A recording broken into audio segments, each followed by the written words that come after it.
Hi friends, how are you. और मुझे पता है आप सब लोग बहुत अच्छे से हार्डवर्क कर रहे हैं।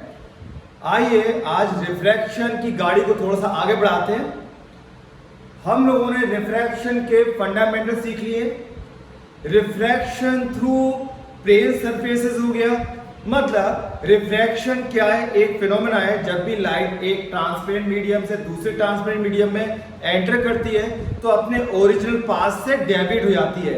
इस डेविएशन को कहते हैं, because of change in medium, कहते हैं रिफ्रैक्शन। और रिफ्रैक्शन दो कैटेगरी में स्टडी किया जाता है, एक प्लेन सरफेस और एक स्फेरिकल सरफेस।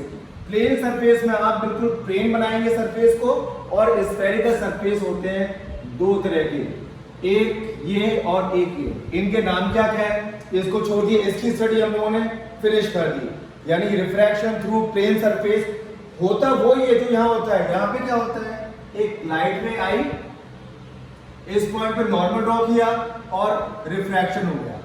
अगर डेंसर में जा रही है तो towards normal, otherwise away from normal, angle of incident, angle of refraction. तो सबसे पहले एक नॉर्मल ड्रॉ किया था, यहाँ भी वही करेंगे। इसमें आप देख रहे हैं ये जो कर्व है इसे कहते हैं कर्वेचर। दिस इज कर्वेचर, इसको कर्वेचर कहेंगे। इसका जो मिडिल पॉइंट है इसे कहते हैं पोल। पी से रिप्रेजेंट करते हैं बट ये होता है पोल। और इसको अगर हम कंप्लीट करें स्फीयर को तो इसका कोई ना कोई रेडियस भी होगा।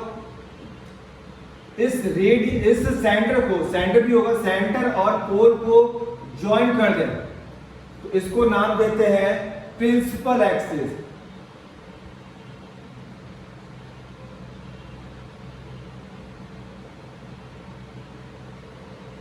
Principal axis, this is centre of curvature. ये कर्वेचर और इस कर्वेचर का ये सेंटर, तो ऑटोमेटिकली नाम बन गया इसका सेंटर ऑफ कर्वेचर, राइट। और पोल से सेंटर ऑफ कर्वेचर को सी से रिप्रेजेंट करेंगे। इसकी डिस्टेंस रेडियस हो गई, और किसकी रेडियस? इस कर्वेचर की, तो इसका नाम हो गया रेडियस ऑफ कर्वेचर।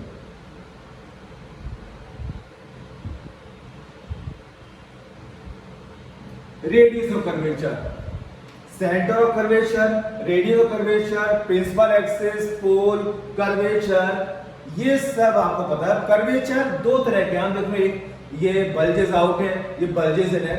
इसको कहते हैं कन्वेक्स स्फेरिकल रिफ्रैक्टिंग सरफेस, और ये है concave spherical refracting surface.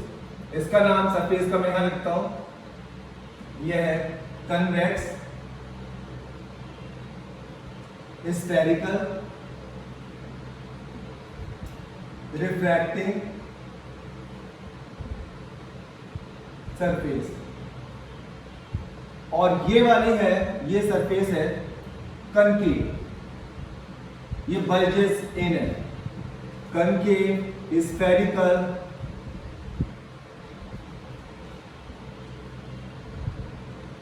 Refracting surface. आप लोग इतना बड़ा नाम किया। देखो अगर मैं कहता हूं आपसे सिर्फ सरफेस, तो आपके दिमाग में पहला क्वेश्चन आएगा, सर प्लेन सरफेस है स्फेरिकल? तो मुझे बताना है प्लेन नहीं, ये तो स्फेरिकल की स्टडी कर रहे हैं।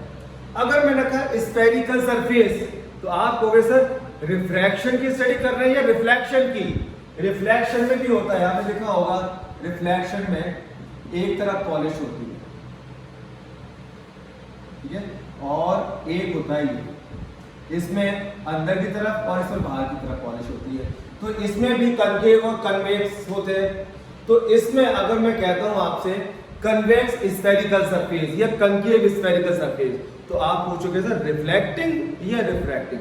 हम लोग स्टडी कर रहे हैं रिफ्रैक्शन की, तो मुझे पूरा आपको आंसर देना पड़ेगा कि भैया कन्वेक्स वाला और रिफ्रैक्शन वाला, यानी कन्वेक्स स्फेरिकल रिफ्रैक्टिंग सरफेस, ये थे कन्वेक्स स्फेरिकल रिफ्लेक्टिंग सरफेस।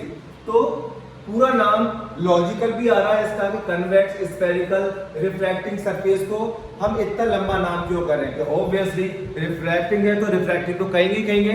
अगर मैं ये नहीं लिखूंगा तो आपके दिमाग में कंफ्यूज होगा ये वाला या ये वाला, ये रिफ्लेक्टिंग टाइप के, तो रिफ्रैक्टिंग टाइप के। तो ये हो गया हमारा कन्वेक्स स्फेरिकल रिफ्रैक्टिव सरफेस, ये कनकेव स्फेरिकल रिफ्रैक्टिव सरफेस। ठीक है, इसमें मैंने सारी टर्मिनोलॉजीज आपको बता दी, centre of curvature, radius of curvature, curvature और प्रिंसिपल एक्सिस कैसे बनाया था वगैरह वगैरह। अब इसमें क्या होता है, अगर मान लो एक लाइट एंटर होती है,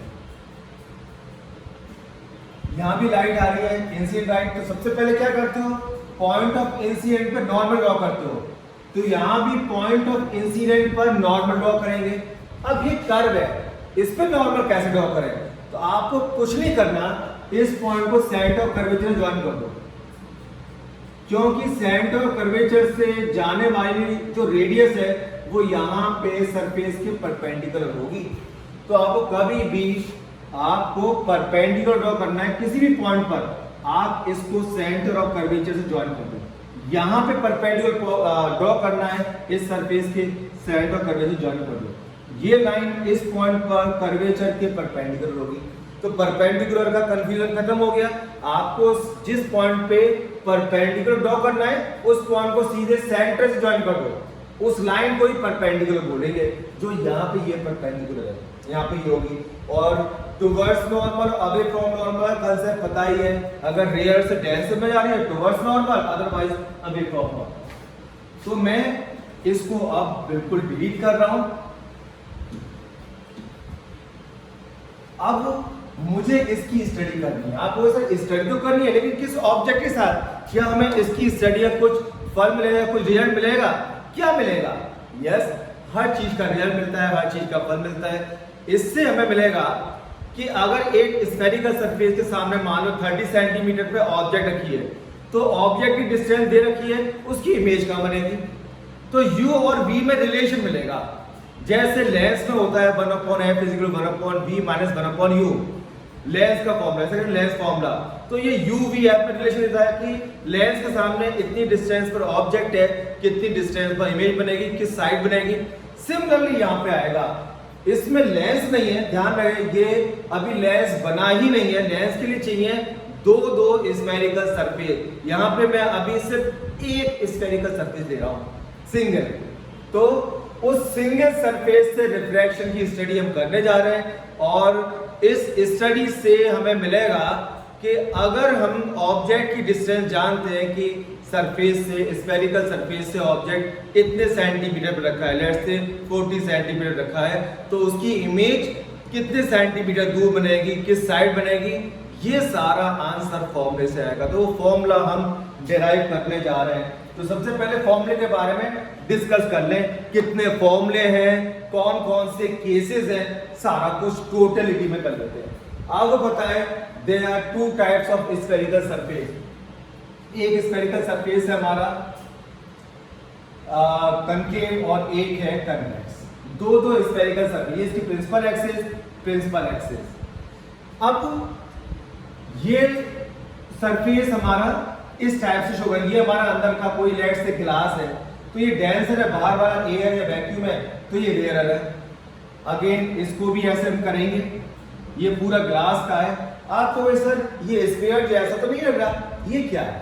मैं आपको दिखाता हूं। देखिए, ये एक सॉलिड स्फीयर है, मान लो ग्लास का, बिकॉज ग्लास ट्रांसपेरेंट होता है। आप इसको इस तरह काट लीजिए,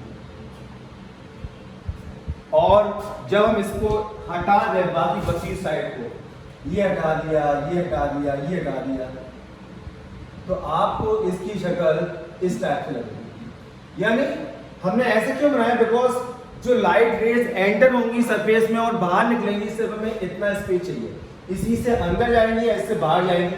मैं पूरा सरफेस बना के पूरी कॉपी का स्पेस क्यों खराब करूंगा? तो इसीलिए मैंने बाकी पोर्शन उड़ा दिया, खत्म कर दिया, सिर्फ मुझे इतना पोर्शन चाहिए, इतना पोर्शन, तो मैं इतना पोर्शन लेके चलूंगा। ठीक है, यह है हमारा कन्वेक्स। इसी तरह से कनकेव के लिए क्या करो, ये सॉलिड स्फीयर में एक कैविटी है, ये हॉलो है, बीच में कुछ नहीं है, इसको काट दो। तो यहां से आप देखोगे इसको काटने से कनकेव वाला स्फेरिकल सरफेस बन जाएगा। इसको हटा दो।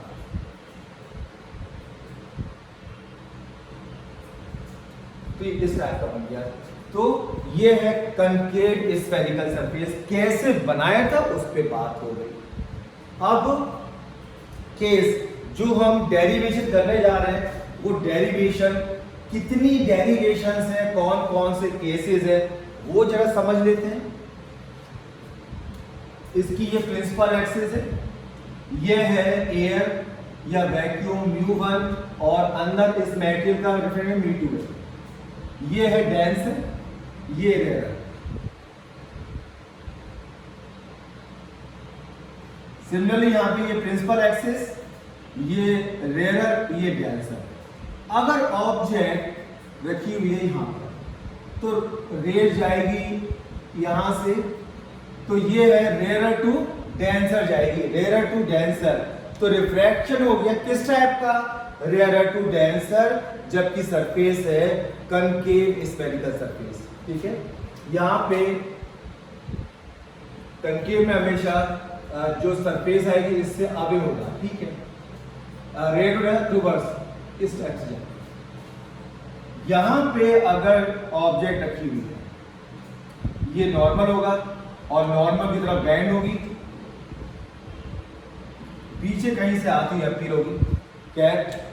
अगर ये O फॉर ऑब्जेक्ट में लिख देता हूं, O फॉर ऑब्जेक्ट, इसमें ऑब्जेक्ट पास रखी हो दूर रखी हो डजंट मैटर, हमेशा इमेज जो बनेगी वो वर्चुअल होगी। क्योंकि आपको को ये रे और यहां से जो रेज आ रही है ये कभी मीट नहीं करेंगी, बट पीछे मिलाने में मीट करती हुई एपियर हो रही है। तो जो एपियर होती है उसे कहते हैं वर्चुअल इमेज बन रही है, यानी इल्यूजन हो रहा है, बनना ही नहीं, बनने का इल्यूजन हो रहा है। और जहां पे एक्चुअल मीट कर जाती है, जैसे इसमें मीट करेंगी, तो ये रियल होगी। बट इसमें दो केस होते हैं, कन्वेक्स वाली सरफेस में दो केस है। अगर ऑब्जेक्ट कर्वेचर के पास रखी है तो इमेज वर्चुअल होगी, और अगर ये दूर रखी है तो इमेज रियल होगी। तो देखो कन्वेक्स स्फेरिकल सरफेस में रेयर टू डेंसर के दो केस, ऑब्जेक्ट पास में है, ऑब्जेक्ट दूर है। यानी object O for object is nearer to curvature, और यहां पे ऑब्जेक्ट क्या है, is far away from curvature.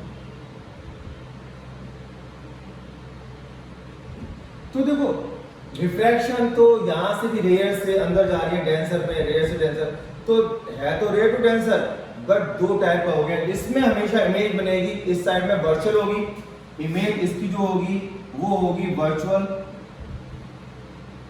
और इससे जो इमेज बनेगी वो बनेगी रियल, इमेज रियल।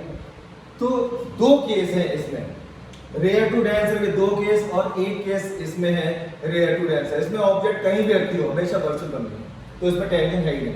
तो हो गए टोटल 3 केस। 3 केस किसके, 3 केस हो गए रेयर टू डेंसर। ठीक है, और डेंसर टू रेयर, यहां पे अगर ऑब्जेक्ट की हो यहां से बाहर आएंगी, डेंसर से रेयर में, यहां भी डेंसर से रेयर में। तो डेंसर टू रेयर के हो गए दो case, when the surface is concave, when the surface is convex। तो denser to rare के हम दो केसेस करेंगे, 2 cases of denser to rare। तो टोटल कितने केस हो गए, 5। तो हम 5 डेरिवेशन करने जा रहे हैं, हमारे पास टोटल है 5 डेरिवेशन। बट डोंट वरी, एक अच्छी खबर है आपके लिए कि अगर ये रेयर टू डेंसर के सारे फॉर्मूले एक जैसे होंगे और डेंसर टू रेयर के भी दोनों फॉर्मूले बिल्कुल एक जैसे होंगे, तो हमारे पास केसेस है 5। हम 5 केस डिस्कस करने जा रहे हैं, बट हमारे हाथ फॉर्मूले सिर्फ 2 ही लगेंगे। इसका होगा μ1 minus u plus μ2 v is equal to μ2 minus μ1 r, जो अभी आगे देखेंगे। और μ1 और μ2 को इंटरचेंज कर दो तो इसका बन जाएगा।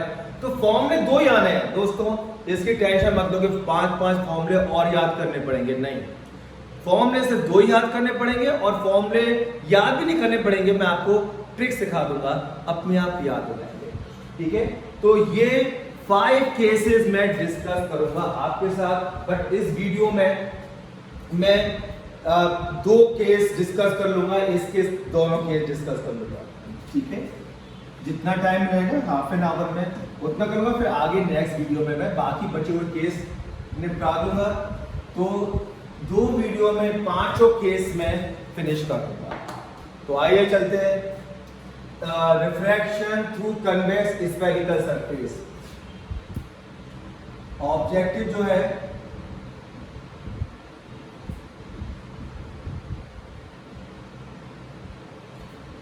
To study refraction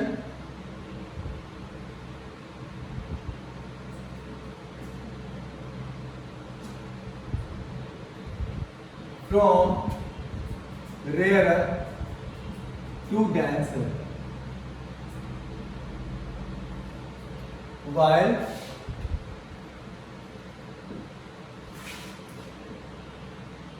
nature of surface is convex, spherical,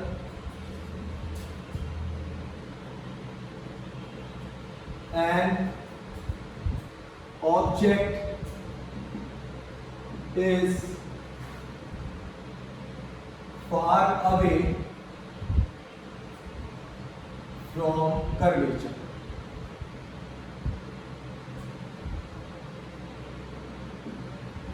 तो हम ये स्टडी करने जा रहे हैं, ये ऑब्जेक्टिव हो गया। अब दोस्तों इसमें फिगर सबसे ज्यादा इंपॉर्टेंट है। फिगर के थ्रू मैं आपके लिए कुछ स्टेप्स लाया। These steps are not included in any of the physics book. ये सिर्फ आपको डेरिवेशन सिंप्लीफाई करने के लिए ये स्टेप्स आपके लिए डिजाइन किए गए। तो मैं आपको स्टेप सिखाऊंगा और वो स्टेप 5 केसों पे आप अप्लाई कर देना, अपने आप डेरिवेशन का रिजल्ट आपके हाथ में आएगा, ठीक है।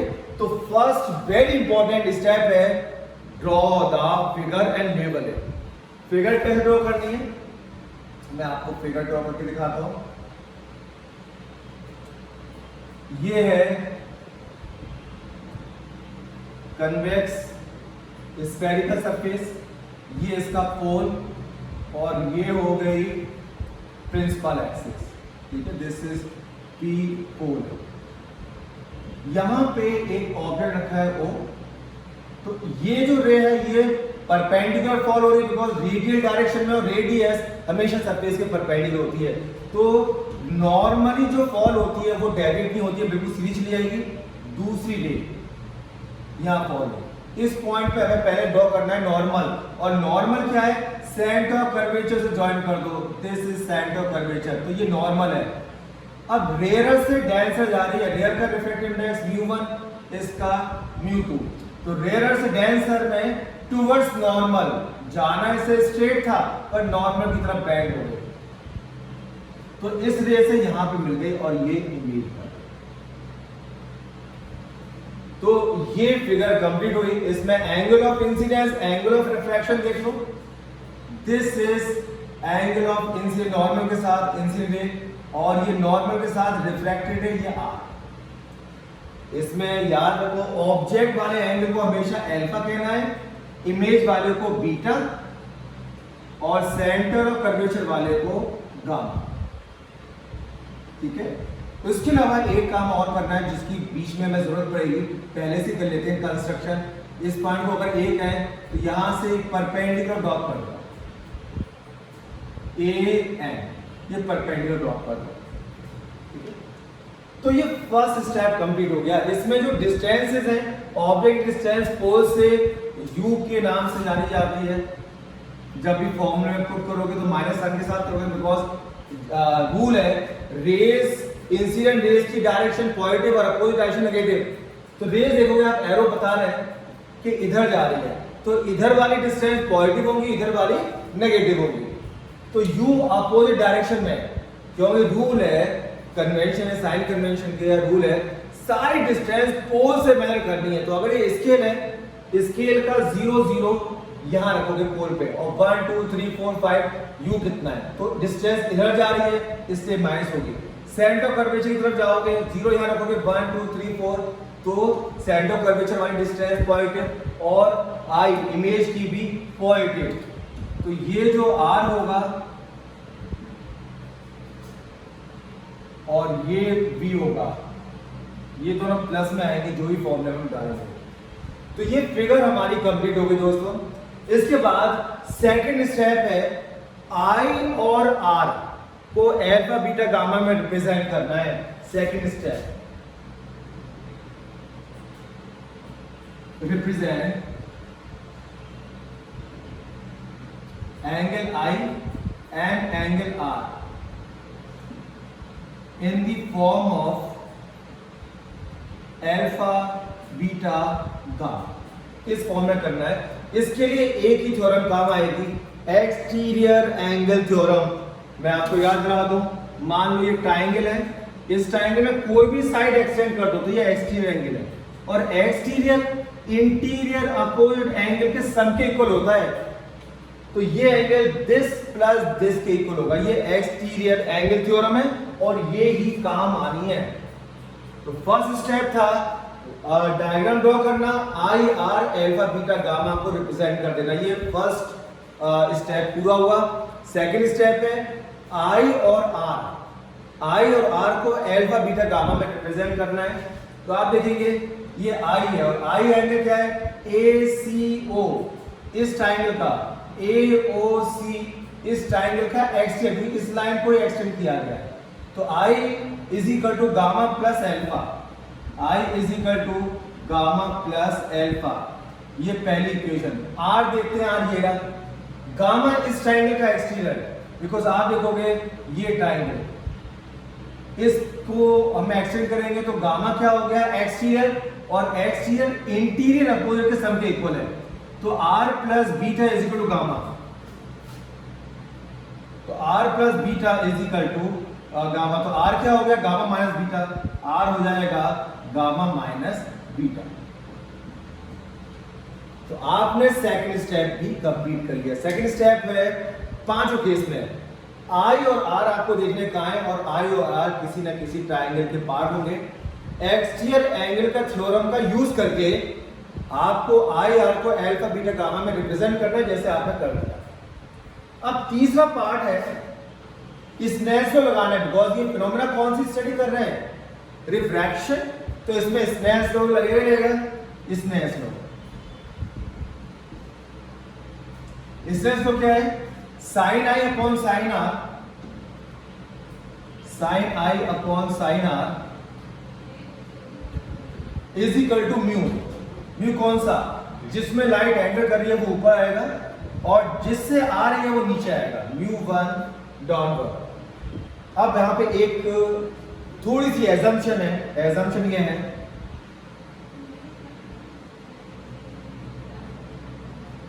curvature is small and I and R are very small.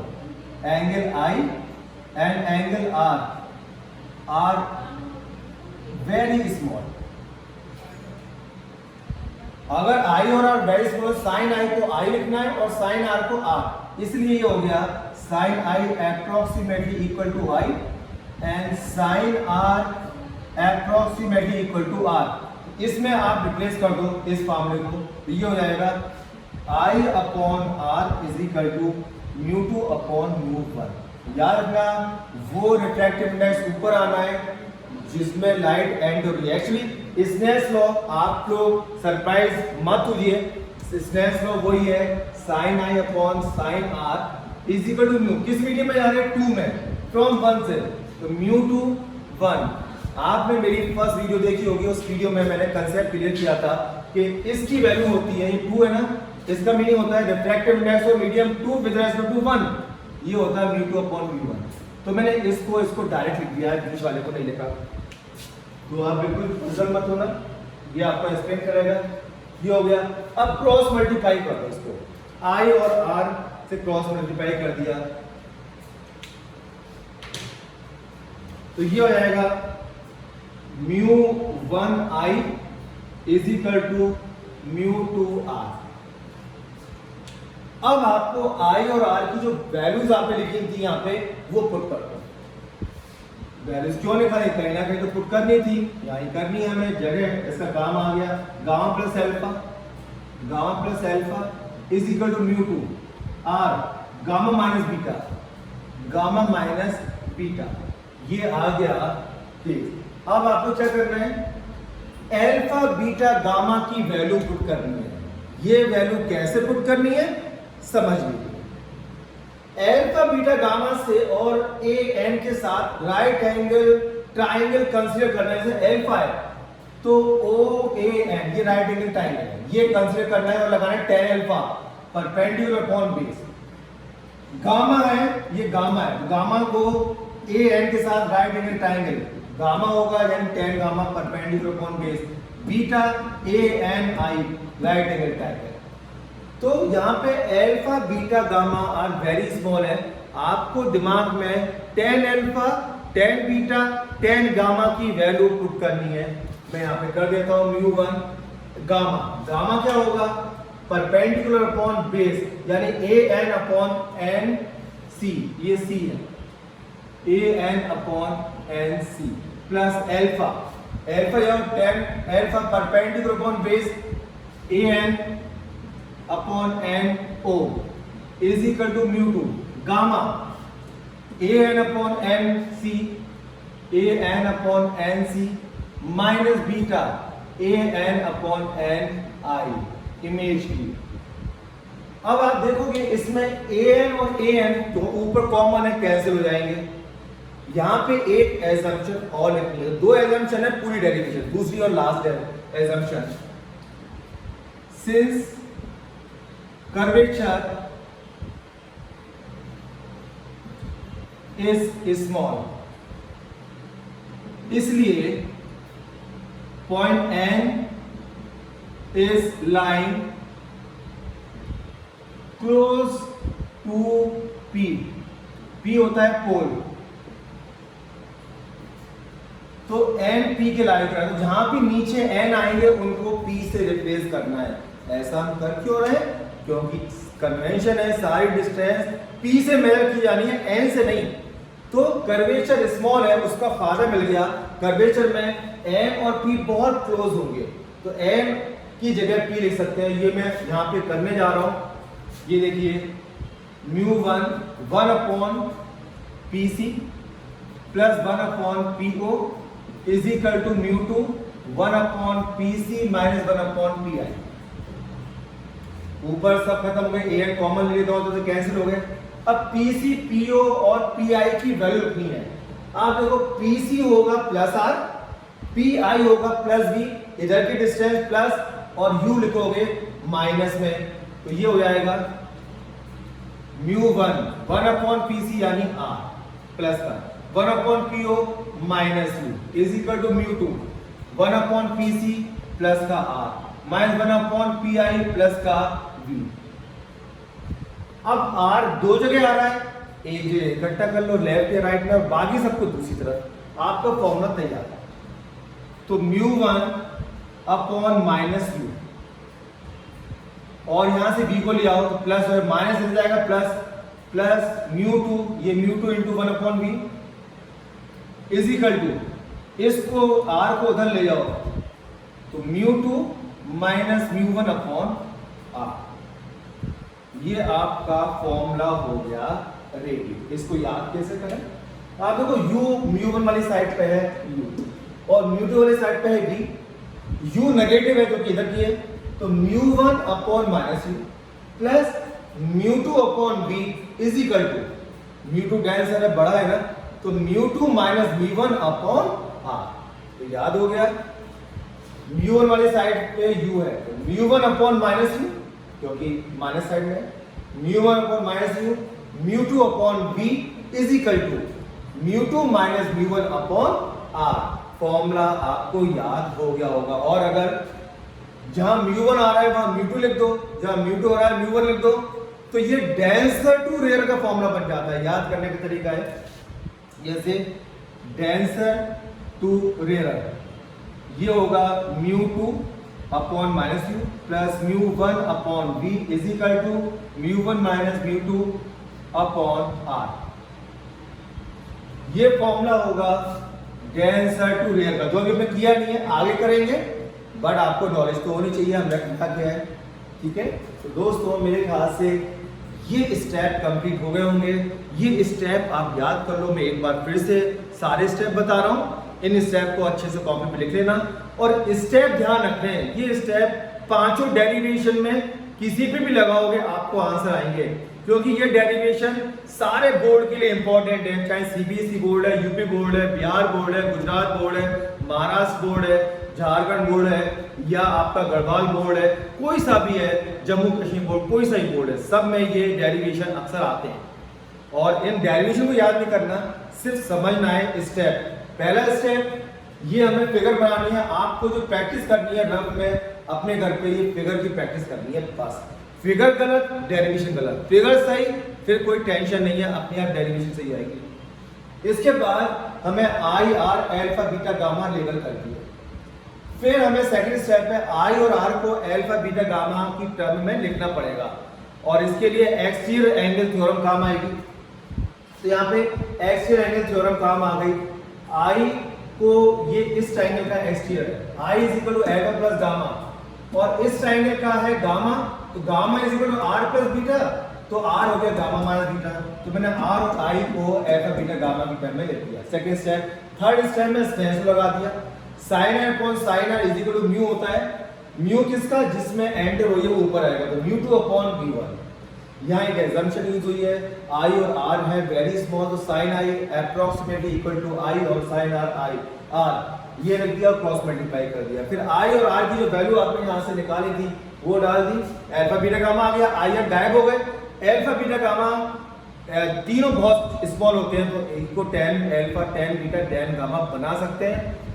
सब alpha beta gamma A N के साथ राइट एंगल ट्रायंगल बना रहा है, इसलिए मैंने ए एन ड्रॉ किया था। तो अल्फा बीटा गामा की परपेंडिकुलर अपॉन बेस, उससे मैंने वैल्यू ली। ए एन ऊपर से कैंसिल हो गया left hand side right hand side में, और इसमें एक दूसरी अजम्पशन कि कर्वेचर स्मॉल है, so N is lying very close to P, तो नीचे एन की जगह हमने पी लिख दिया है, क्योंकि कन्वेंशन है सारी डिस्टेंस पोल से मेजर होती है और किसी पॉइंट से मेजर नहीं कर सकते। तो पोल से सारी डिस्टेंस साइन के साथ हमने वैल्यू पुट कर दी। आर और आर दो जगह आ रहे थे, राइट लेफ्ट हैंड साइड में, राइट हैंड साइड में ले लिए, और बाकी सबको लेफ्ट हैंड साइड में ले लिया। फॉर्मूला तैयार। इस फॉर्मूले ने एक और इंटरेस्टिंग बात बताई, μ1 μ2 इंटरचेंज कर दो तो डेंसर टू रेयर का फॉर्मूला। ठीक है, तो ये आपको अच्छे तरह से याद होना चाहिए स्टेप्स। ठीक है, और इसमें मैं नेक्स्ट वाले डेरिवेशन में ये अच्छे से लिख भी दूंगा। ये ऑब्जेक्टिव था मेरा, ये फिगर थी, उसके बाद first step, second step, third step, और ये था हमारा फोर्थ स्टेप। फोर्थ स्टेप के बाद कुछ नहीं है, फिर तो वैल्यूज पुट करने का काम आ जाता है। ठीक है, तो दिस इज वेरी सिंपल। तो इस वाले वीडियो में हम सिर्फ एक ही डेरिवेशन करेंगे, यही करते, मैंने आपको दो का वादा किया था, बट दूसरी जब तक मैं सेकंड वीडियो लेके आता हूं, दूसरी आप ट्राई कर लो। या चलो मैं आपको फिगर बना देता हूं। इसमें मैंने ऑब्जेक्ट को दूर रखा है, और अगर मैं ऑब्जेक्ट पास रखूंगा तो इमेज बनेगी वर्चुअल। कैसी होगी मैं आपको फिगर देता हूं, आप जब तक प्रैक्टिस करके रखना, और स्टेप सेम है।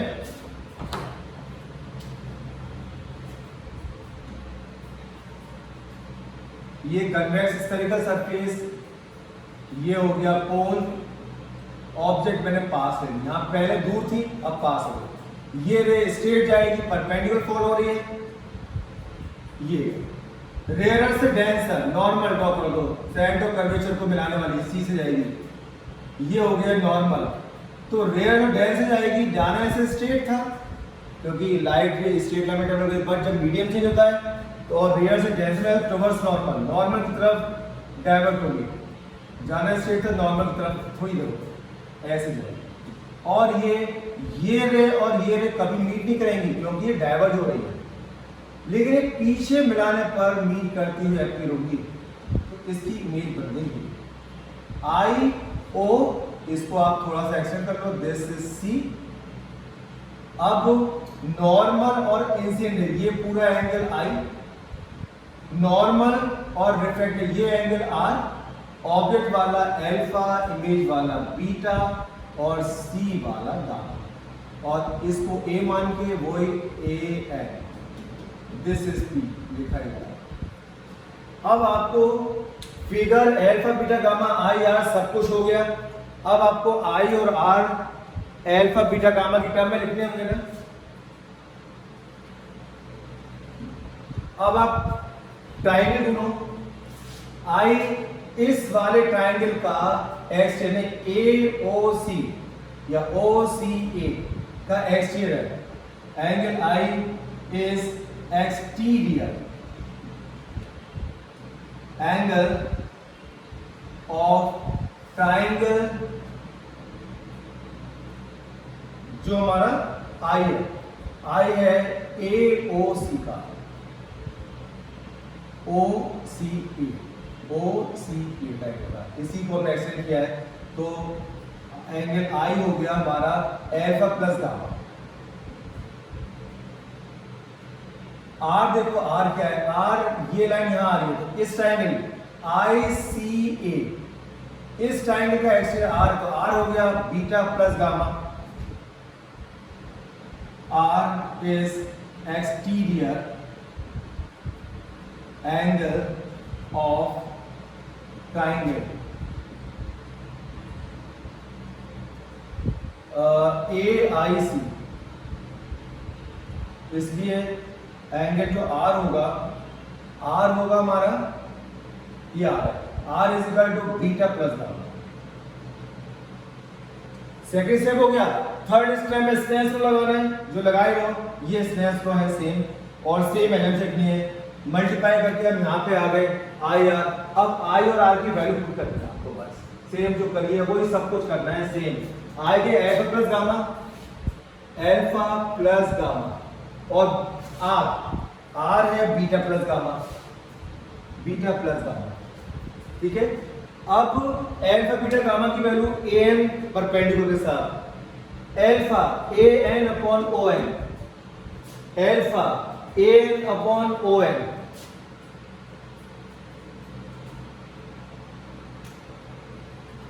यहां मुझे चेंज करने पड़ेंगे बिकॉज यहां alpha beta gamma different combination में थे। अल्फा लिख दिया मैंने, A N upon N O लिखो, तो एन पहले लिखना कन्वेंशनली ज्यादा एक्यूरेट है, एन ओ। उसके बाद गामा हुआ A N upon N C, beta A N upon N I, gamma A N upon N C, ये हो गया। अब ए एन ऊपर से काटना है और ये एन फिर से लिखनी है और नीचे वाले को रिप्लेस करना है, तो ये हो गया P O 1 upon P C, mu two 1 upon P I, और ये हो गया 1 अपॉन पी सी। यहां से आप लिख सकते हो, वैल्यू डाल दो इसमें, पी सी बस ये प्लस होगा, रेडियस वाला प्लस होगा, बाकी सारे इधर आ रहे हैं, यू भी नेगेटिव होगा और वी भी नेगेटिव होगा। यहां लिख देता हूं 1 upon minus U, 1 upon plus R, mu two P I 1 upon minus B, minus 1 upon R. मैंने v को माइनस साइन के साथ लिखा हुआ है। अब r और r कलेक्ट करने हैं और बाकी सब वही सेम फॉर्मूला तैयार हो जाएगा। अब देखो म्यू 1 अपॉन माइनस यू,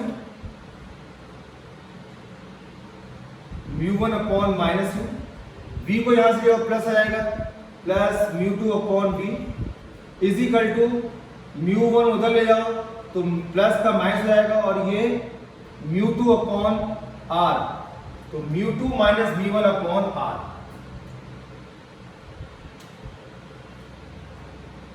यहां पे ये जहां पे प्लस है, प्लस यही में देखा क्या गड़बड़ है, प्लस प्लस प्लस प्लस, तो ये μ2 अपॉन प्लस में आ रहा है, r इधर जाएगा, प्लस का μ2 अपॉन r, तो μ2 माइनस μ1 अपॉन r उधर जाके माइनस का हो गया अपॉन r। सेम फॉर्मूला आपके सामने फिर से आ गया, ठीक है।